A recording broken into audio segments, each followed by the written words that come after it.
Good morning, Cedar Park High School. It's Wednesday, October 7th, and it's an A-Day. I'm Ella Neal. And I'm Abby Martinez. On the Wolfcast today, we have a story on homecoming this year, school pictures, and senior pictures. How comp sci is competing in UIL, the top 3 things you need to know for today, and the segment Austin Eats is back. And a new edition of the Pack Chat. Let's jump in because the Wolfcast starts now.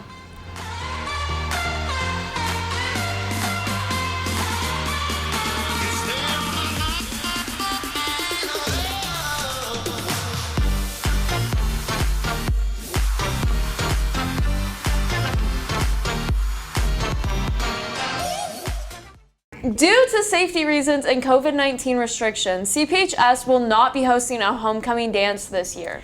While there might not be a dance, there will still be a homecoming football game, court nominations, and Spirit Week. Reporter Katie Whitmarsh has more. Our homecoming football game is this Friday, and if it were a normal school year, our annual homecoming dance would be taking place this weekend. I talked to a few student council members and Mr. Babbage to get a full understanding of what homecoming is going to look like this year. The homecoming dance is an event that most students look forward to. It cues the start of the fall season, and it's a great way to get into school spirit and to just have fun. Senior and student council member Charlie Alpert told me her feelings about not having a homecoming dance this year. Of course, it was kind of sad because it was, senior year, you want that last memories. But I guess for student council, it was kind of sad because we love planning it and setting up, and I love kind of seeing everyone have fun at the dance and really have a good time. Even though there will not be a homecoming dance, the rest of our homecoming traditions are still going to plan. Student council is continuing to try and make Spirit Week and our homecoming court nominations as normal as possible. Class of 2022 class president Riley Pritzlaff talked to me about the changes in planning that student council had to adapt to. Usually we start planning homecoming at the end of the year prior. Obviously this year without the dance, there wasn't as much logistical things to go into that. We didn't really have to plan a theme or work out the details with the DJ and all that kind of stuff. Student council sponsor Mr. Babbage explains a little more on how the rest of our homecoming traditions are going to plan out. So Spirit Days are a tradition, right? Each day is, voted on by members of the student council. So on Wednesday, we're going to have Fraternity Day. So this is with the Greek letters. Thursday celebrates Halloween, so you can dress up in costumes. And then, of course, on Friday is the Spirit Day with the overalls, the mums, and all that stuff. So we actually set up the court nominations using a Google form. What we've done is we've taken the nominations. There was a natural break in what determined the court. So then we determined our prince and princesses, and then we also already know our king and queen. So that'll be announced at the game on Friday. Participating in homecoming traditions is a great way to stay connected with school spirit through these challenging times. If you're interested in going to the homecoming football game this Friday, just go to cphs.leanderisd.org. Back to y'all. Thanks, Katie. It's a shame that we can't have a homecoming dance this year, but it's great to know that our other homecoming traditions are continuing. Speaking of homecoming, we are excited to now make the official announcement of our 2020 homecoming court. Freshman Duke, John Osterhout, freshman Duchess, Kinsey King, sophomore Duke, Brady Elford, and sophomore Duchess, Sarah Vordren, junior Duke, Ethan Hexter, and junior Duchess, Mackenzie Bean, and the senior Prince nominees are Javion Mays, Connor Toon, and Kaysen Wiesenhutter. The senior princess nominees are Erica Arthur, Allie Harbers, and Erica Shepard. Congrats to the Duke and Duchesses this year, and the King and Queen will be crowned at the game Friday night. With the school year well underway, plans for the future of our UIL programs have taken shape to accommodate virtual learning. The Computer Science UIL team is one of the few organizations around the school to be relatively unaffected by virtual learning.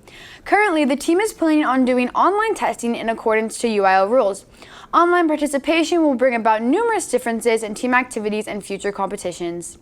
Well, I guess so. We'll have virtual meetings, which will be nice in a way where I think more people will be able to come because we often have different meeting times, so we might be able to start practicing during den or after school. Hopefully we'll have some faster results too, because often when we take the tests and do the competitions, it's kind of a slow process. And maybe usually we have to all look at one computer at the same time and kind of look over each other's shoulder, but maybe with virtual learning we'll be able to see the screen at the same time. That way we can all work at once. We will keep you updated on the team's future events and competitions. Make sure you are staying up to date when it comes to your school pictures and senior pictures. Last week was the first round of senior pictures. If you didn't make it, there are more opportunities to get your senior picture taken. Make sure you get it taken before November 29th, and you can sign up now for October 22nd and 23rd. And after that, the next opportunities to take pictures are on November 18th and 19th.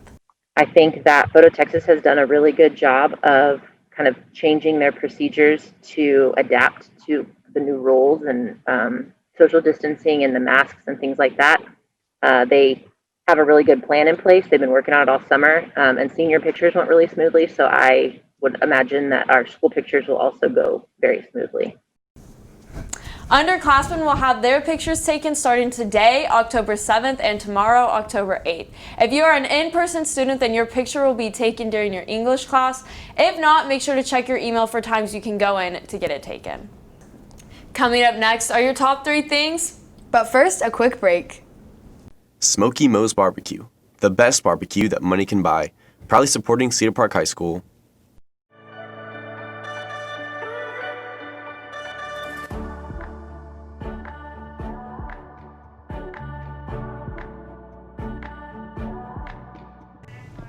Thanks, guys. First, Eddie Van Halen, guitar hero, songwriter, and the namesake of the band Van Halen, passed away of cancer yesterday at 65.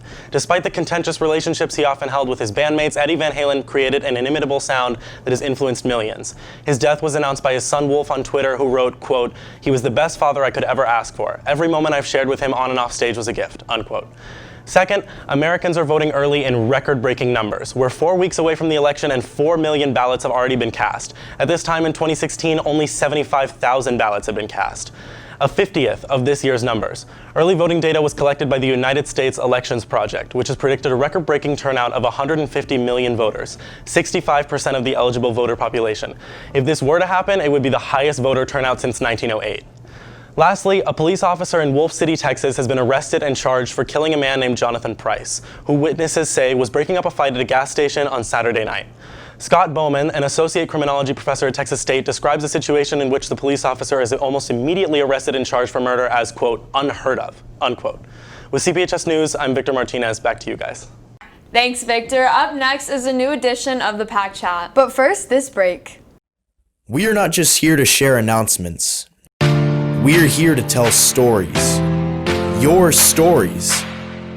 Students depend on us, and what they need from us is to be hyped, to be ready, to be informed, to be successful, to be Timberwolves.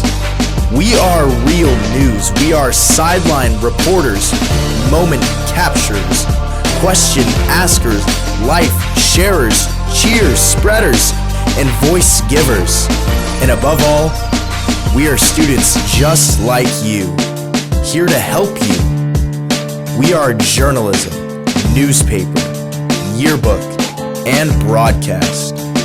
We are CPHS News.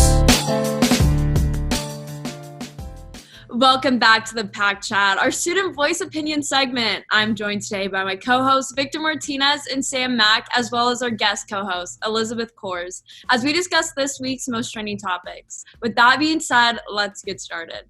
First, last Friday it was announced that President Donald Trump tested positive for coronavirus, alongside with Melania Trump, Kellyanne Conway, 3 Republican senators, and just recently his press secretary. The spread is thought to be from Hope Hicks, a senior aide for President Trump. How do you guys think we will see this play out for the election? And just, first of all, how do you think that it has spread through so many people so fast? Yeah, I feel like people kind of forgot. They kind of thought he was invincible, sort of. They just kind of were like, oh, he'll be fine. But he's human, so I don't know. It could go either way, you know? Yeah, and not just human, but he falls in the high-risk category. So I definitely think that it's interesting to see that he, is out of the hospital in 3 days. That's kind of a short period of time, especially. I mean, obviously he will be receiving the best treatment possible. He's the president. But yeah, I definitely find that interesting that he was able to get out of the hospital so fast. Mm-hmm. And going off of that, like the coronavirus spreading throughout the White House, Claudia Conway, the daughter of Kellyanne Conway, has been speaking out on, the COVID matter after contracting the virus from her mother, who probably got it from President Trump. And, she's only 15, and she's been trending on Twitter just 4 times in this past week. And many have called her, the whistleblower of our generation, because she did not leak the information of her mom having coronavirus, but did make a TikTok. TikTok is where this is all going down. She did make a TikTok saying that her mom did have COVID, and she has been responding to people's comments about, the president's condition. What do you guys think about this? Do you think that, the media needs to lay off on her? She said that she's tired of the articles about her. She said CNN and Fox News are her biggest fans, but she says that the media is obsessed. What do you guys think about this? I mean, I think a lot of it is like humor. A lot of it is just like her. I mean, she's a 15-year-old kid, and a lot of it is just like, oh, the internet is obsessed with me. They love to talk about like everything that I do, everything that I post, because like, she does have like a connection to President Trump through Kellyanne, and like what she's saying, like she definitely is not subtle about like some of like the things that she says. And like, I mean, in terms of the whole whistleblower thing, I understand that she's just a 15-year-old on TikTok, and like, like, should we believe her? Should we not? But I don't know. It's certainly interesting to see her like make these statements about like Trump's health condition, and that it's like much worse than the media and the White House is saying it is. But again, like we have no evidence to support what she's saying. Yeah, definitely. I think a lot of people are just, taking her word for it because of her last name, and they're like, oh, she must have overheard something. I mean, which is possible. But, I definitely think that, I wouldn't necessarily call her the whistleblower. She did come out with a statement that basically was just, I think she might have gotten into maybe a little bit of trouble for saying those comments about the president's health condition, or just, the status of him. And she did come out with a statement. I don't know her that well, so I don't really know if it was like her or not to like talk like that, but a lot of people were saying that doesn't really seem like something she would write, and it was basically just that she only knows as much as we know, and that when she comes out and says all of this stuff, it's from like a teenager's perspective. It's not from like her knowing more than anyone. It's just, it just her as a teenager speculating as well. Me personally, I think as like a 15-year-old, like posting all this stuff is kind of like a power move, because it's not like you're talking about like a normal like he is obviously a normal person, but like status wise, like he's the president. Yeah. Like personally, I think he should just be going out like, yeah, our president's sick. Don't worry about it though. He's pretty sick right now. I feel like that's kind of something that you need to like keep under wraps, because that's like, because there's probably a lot of people who want to know that, like information that aren't like from our country, like, oh, is he sick? Is he not? So I feel like you kind of just need to keep that one buried a little bit. I think it is also important to take everything she says and all of her TikToks with a little grain of salt, because she is 15. But also I think we shouldn't like read too much into what she's saying, Yeah, definitely. And finally, despite these coronavirus cases in the White House, the vice presidential debate between Mike Pence and Kamala Harris will continue tonight as scheduled. Mike Pence has agreed to standing behind a plexiglass barrier. And do you guys think that this debate should continue tonight? Do you think good enough safety measures will be taken? And if so, what do you think we're going to see, at this vice presidential debate?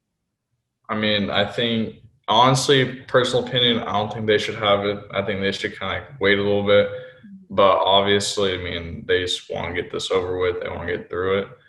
But I think you're going to see, like, the glass, like, 20 feet of distance. And, like, just from, like, everyone, I think that they're going to take the safest route. But I think they shouldn't have done it tonight. Yeah, I agree as well. I think with all of these cases in the White House, I mean, there are bound to be more. It truly feels like there's a new one every single day. So, I'm definitely I'm definitely kind of worried about it. You know, Mike Pence, he's obviously in close relations with all of these people. I don't know if he's been there since, you know, the tests have started coming back positive, and I don't know how often he gets tested, but I for sure definitely think that they definitely need to be careful. Mm-hmm. Especially for a VP debate, I think it's just not like the most like groundbreaking, like important thing to be happening right now that needs to surpass like safety. Yeah, Right. definitely. Well, like Ella said, obviously Mike Pence is in close relations with the president and the people that are in the White House, so he's around them a lot. And with all these cases, I think it's a little unwise to be having this debate tonight, but I also think they're going to be playing up like the safety measures, just to not playing up, but showing just how seriously they're going to be taking it.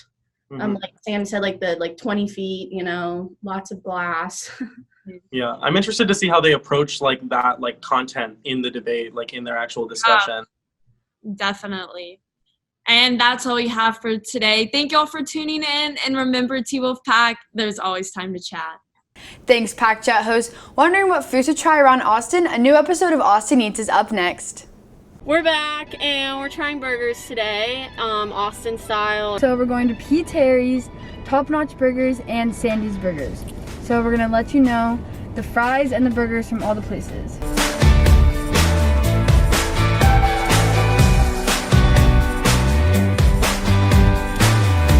So we just got we just got hamburgers. I don't know what's on it, but we're fine. And then we got a side of fries. Okay, so we're ready to eat our food.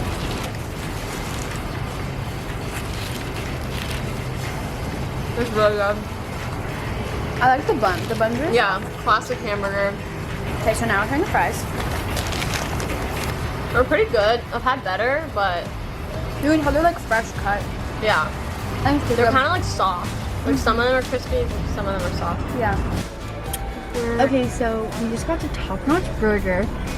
It's sort of like a Sonic style. Yeah, it's so cute. It's kind of like an old style like diner. Yeah, it's really fun. There's like a lot of like picture things and like, yeah, it's really fun. And we got a burger and sweet potato fries. I hate tomato. This is really different than the last one. This kind of tastes like it's like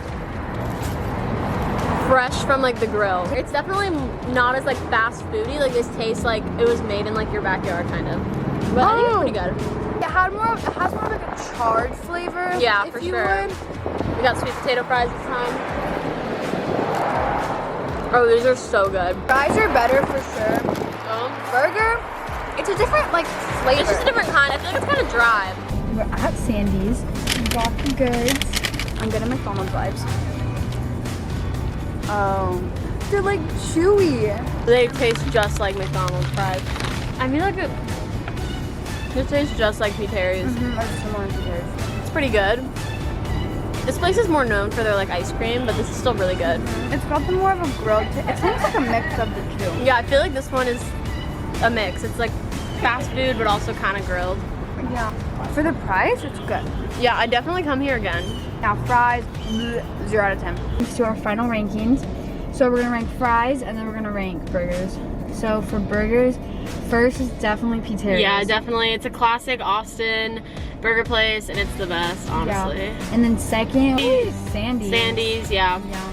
They were both pretty similar. And then third was Top Notch. Top Notch wasn't bad. None of them were bad.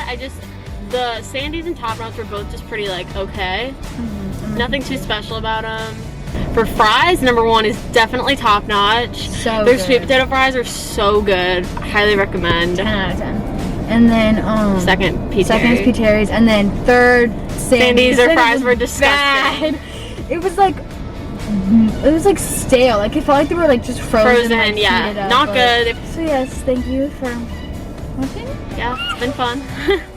That's all we have for today. Don't forget you can catch anything you missed on today's show on our YouTube channel. Just search CPHS News. Make sure to tune in this Friday for a story over the World Mental Health Day, the rise of COVID cases, a new sports report, and your pet of the week. With CPHS News, I'm Abby Martinez. And I'm Ella Neal. Remember to make it a great day or not, the choice is yours.